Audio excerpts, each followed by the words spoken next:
Makinig ka, kapatid.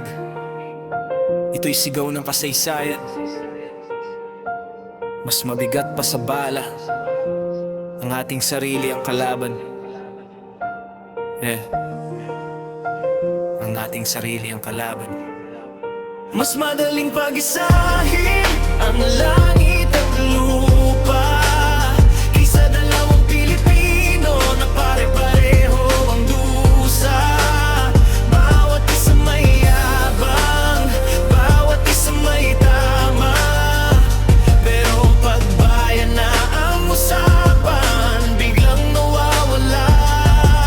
May watawat sa dibdib pero inggit sa mata, handang lumaban sa kapwa pero takot sa banya, gagalit sa sistema pero sarili di maayos. Paano uusad ang bayan kung tayo ang hadlang mismo? Mas madaling pag-isahin ang langit at lupa kaysa puso at isip natin sabay na magtugma. Hanggat sarili lang ang iniisip sa giyera, mananatiling talo ang bayan sa sarili niyang bandera.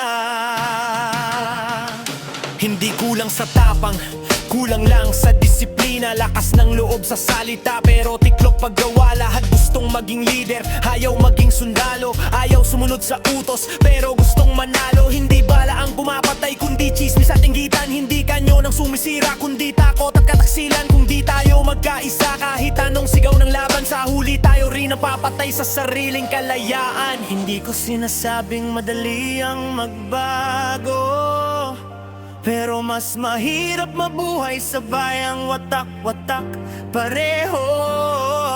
Kung di mo kayang mahalin ang kapwa mong Pilipino, huwag mong sabihing mahal mo